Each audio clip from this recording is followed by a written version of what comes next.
Hello दोस्तों, pro wellness मंत्रा के साथ आयुर्वेद की दुनिया में आपका स्वागत है। मैं हूं डॉक्टर शमून सिद्दीकी, आयुर्वेदाचार्य। धात रोग, धात गिरना, धात आना, कतरा आना, आपने ये शब्द सुने होंगे और हो सकता है आप धात की समस्या से, धात गिरने की समस्या से खुद भी परेशान हो। तो आज की वीडियो में मैं आपको धात रोग के बारे में पूरी कंसेप्ट समझाने वाला हूं। क्या होता है धात रोग, क्यों गिरती है धात और इसके क्या कॉम्प्लिकेशंस होते हैं, और साथ ही आपको इसके आयुर्वेदिक उपचार के बारे में भी मैं बताऊंगा। तो सबसे पहले मैं आपको बता दूं कि जो आज की वीडियो है वो क्वेश्चन बाय क्वेश्चन यानी प्रश्न पूछा जाएगा और उसके बाद उसका जवाब मैं दूंगा आपको। उसके हिसाब से मैं वीडियो को लेकर चलूंगा। तो वीडियो बहुत इंटरेस्टिंग है और खास तौर से जो धात की समस्या से परेशान लड़के हैं उनके लिए ये वीडियो बड़े काम की होने वाली है। तो लास्ट तक जरूर देखिए और अगर आपने चैनल सब्सक्राइब नहीं किया है तो चैनल सब्सक्राइब कर लीजिए। तो पहला सवाल है, क्या होता है धात रोग? तो इसकी डेफिनेशन, इसका कैरेक्टरिस्टिक फीचर क्या है, इसकी परिभाषा क्या है, किसे कहते हैं धात रोग? हम बहुत बार सुनते हैं धात गिर रही है, लेकिन कई बार हमारे सामने कंसेप्ट क्लियर नहीं होती है। तो समझ लीजिए धात रोग किसे कहते हैं। पेशाब से पहले या पेशाब के बाद वीर्य की 1 या 2 बूंद का निकल जाना धात रोग कहलाता है। थोड़ा सा इस परिभाषा को मैं एक्सपेंड कर देता हूं, यानी कि इसको और जनरलाइज कर देता हूं, तो मैं कहूंगा बिना चाहे वीर्य का निकल जाना धात कहलाता है। अक्सर ये पेशाब करने से पहले या पेशाब करने के बाद होता है। ऐसे में आपके मन में भी सवाल आ रहा होगा कि अगर वीर्य की 1 या 2 बूंद निकल ही रही है तो इसमें इतना बड़ा क्या इश्यू हो गया है, या ये क्यों हमारे लिए परेशानी वाली बात हो सकती है? तो इसका जवाब आपको दूसरे सवाल के जवाब में मिल जाएगा। तो जानते हैं कि इस धात रोग को धात रोग क्यों कहते हैं। ये जो वीर्य निकल रहा है पेशाब के साथ, पेशाब से पहले, इसको धात रोग कहते क्यों हैं? तो जानिए इस बात को अच्छे से। आयुर्वेद के अनुसार हमारा शरीर 7 प्रकार की चीजों से बना है, यानी 7 चीजें हैं जो हमारे शरीर का निर्माण करती हैं, जिन्हें हम धातु कहते हैं। ये धातु कौन सी हैं? रस, रक्त, मांस, मेद, अस्थि, मज्जा और शुक्र। ये जो 7वीं धातु है शुक्र, ये ना स्वयं में एक धातु है बल्कि ये बाकी 6 धातुओं का निचोड़ भी है। तो ये जो 7 धातु जिसमें शुक्र शामिल है, ये शरीर का निर्माण कर रहे हैं। अब अगर शुक्र बिना चाहे शरीर से इस तरह से निकल रहा है, टपक रहा है, तो इसका मतलब है कि आपके शरीर की धातु गलकर बाहर आ रही है, यानी आपके शरीर का विनाश हो रहा है। और दोस्तों, वास्तव में धात रोग स्वयं में आपको भले ही बड़ा ना लगे, परंतु ये ऐसे ही शरीर को खोखला कर देता है जैसे कि घुन अनाज को खोखला कर देता है। तो आपने जाना कि धात रोग को धात रोग क्यों कहते हैं। अब जानते हैं आयुर्वेद इस विषय में क्या कहता है। भले ही आधुनिक विज्ञान की किताबों में आपको धात रोग के बारे में बहुत ज्यादा न मिले, लेकिन आयुर्वेद की किताबों में, आयुर्वेद की संहिताओं में पहले से धात रोग का वर्णन और उसका उपचार भी है। धात रोग को आयुर्वेद में शुक्र में की संज्ञा दी गई है, यानी कि शुक्र का शरीर से बाहर निकलना।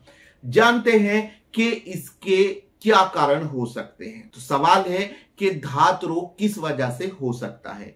धात रोग के मुख्य कारण इस प्रकार है: कच्ची उम्र से, कम उम्र से संभोग करने लगना, हस्तमैथुन बहुत ज्यादा करना, पाचन तंत्र का खराब होना और बहुत लंबे समय तक कॉन्स्टिपेशन बने रहना। जब ये प्रॉब्लम्स या ये कारण होते हैं तो ये सारे कारण इकट्ठे होकर वात नामक दोष को कुपित कर देते हैं और ये वात शुक्र में समा जाता है और इस तरह शुक्र स्खलित होता रहता है। शरीर ऐसे गलता रहता है जैसे लोहे का कोई खंभा हो और वो गल कर गिर रहा हो। अब इसके जानते हैं कॉम्प्लिकेशंस, यानी धात रोग तो धात गिर रही है, लेकिन इससे और क्या क्या कुपरिणाम हो सकते हैं। तो सवाल है धात रोग के क्या कुपरिणाम होते हैं।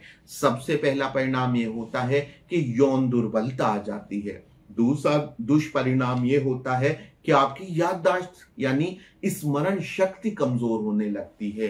तीसरा, जो दुष्परिणाम सामने आता है वो ये है कि आलस्य बना रहता है, किसी काम में मन नहीं लगता।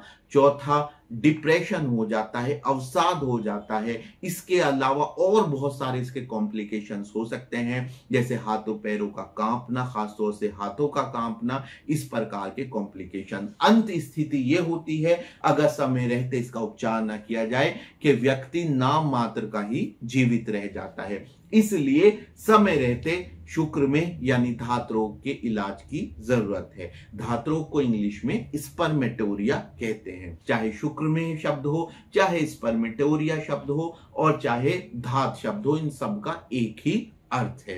अब जानते हैं कि इसका आयुर्वेदिक उपचार क्या है। तो आयुर्वेदिक उपचार को आप जरा ध्यान से समझिए।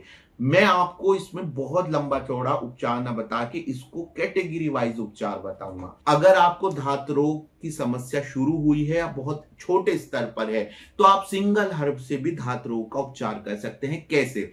इसमें हम दो तरह की हर्ब्स यानी जड़ी बूटियां इस्तेमाल करते हैं। एक वो जड़ी बूटियां जो मस्कुलर सिस्टम यानी कि मांसपेशियों को ताकत देती हैं, जैसे बला यानी सीडा कॉर्डिफोलिया।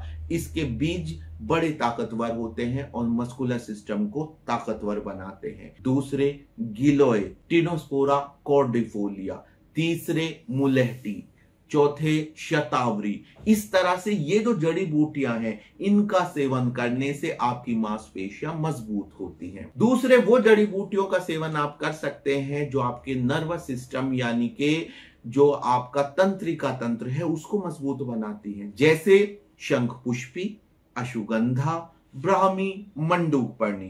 आप इनको सही अनुपात में लेकर और इन जड़ी बूटियों से अपने शुक्र में का उपचार कर सकते हैं। अब मैं ये भी बता दूं कि इन जड़ी बूटियों को मैंने क्यों चुना। दोस्तों, अगर मस्कुलर सिस्टम मजबूत होगा तो जो मांसपेशियों के स्फिंक्टर्स होते हैं शुक्र को रोकने वाले, वो शुक्र को रोक कर रखेंगे और धात नहीं गिरेगी। नर्वस सिस्टम मजबूत होगा यानी कि आपका तंत्रिका तंत्र मजबूत होगा तो ये मस्कुलर सिस्टम को कंट्रोल करके रखेगा और धात नहीं गिरेगी। अब जानते हैं कुछ ऐसे क्लासिकल आयुर्वेदिक प्रोडक्ट्स के बारे में जो धात रोग में आपकी हेल्प कर सकते हैं, जैसे चंद्र प्रभावटी है, जैसे गोक्षुरादि गुगुल है, जैसे धातु पौष्टिक चूर्ण है। ये बड़े काम के पदार्थ हैं, बड़े काम की ये दवाइयां हैं। इसके अलावा बाजार में कुछ पेटेंटेड दवाइयां भी मौजूद हैं, जैसे कि आप डाबर की स्वप्न दोषाहारी वटी ले सकते हैं। इसके अलावा विभिन्न कंपनियों के इसी प्रकार के पेटेंटेड प्रोडक्ट्स रहते हैं, जैसे कि चरक की नियो है। तो ये सारे जो प्रोडक्ट्स हैं ये आपके मस्कुलर सिस्टम को मजबूत करते हैं, तंत्रिका तंत्र को मजबूत करते हैं और आपको धात रोग से छुटकारा मिल जाता है। तो उम्मीद है आपको पॉइंट बाय पॉइंट ये समझ में आ गया होगा कि धात रोग क्या होता है और कैसे आप इसका आयुर्वेदिक उपचार कर सकते हैं। फिर भी आपके मन में कोई संदेह है तो वीडियो में मेरा नंबर रहता है, आप मुझसे बात कर सकते हैं या फिर आप कमेंट सेक्शन में कमेंट भी कर सकते हैं। मैं स्वयं एक आयुर्वेदिक डॉक्टर हूं। अगर आपके मन में स्वास्थ्य संबंधी कोई समस्या चल रही है, आपको किसी स्वास्थ्य संबंधी समस्या का परामर्श करना है तो वीडियो में दिए गए नंबर पर कॉल करके मुझसे बात कर सकते हैं। मेरी वेबसाइट है जिस पर मेरे द्वारा बनाए गए विभिन्न प्रोडक्ट्स मौजूद हैं। मैं आयुर्वेदिक रीति से जड़ी बूटियां इकट्ठा करता हूं, संग्रह करता हूं, फिर उनका शोधन करता हूं। तत्पश्चात में विभिन्न बीमारियों के इलाज के तौर पर, उपचार के तौर पर अपनी वेबसाइट पर मैंने उनको शो किया हुआ है। आप वहां पर जाकर ब्राउज कर सकते हैं और चाहे तो खरीद भी सकते हैं। इसके अलावा मेरे प्रोडक्ट्स की और पूरी रेंज है, आप उसको एक्सप्लोर कर सकते हैं। तो मिलते हैं ऐसी ही एक और वीडियो के साथ। आप अपने सुझाव कमेंट सेक्शन में दे सकते हैं कि आप किस विषय पर वीडियो चाहते हैं। मिलते हैं अगली वीडियो में। वीडियो देखने के लिए धन्यवाद।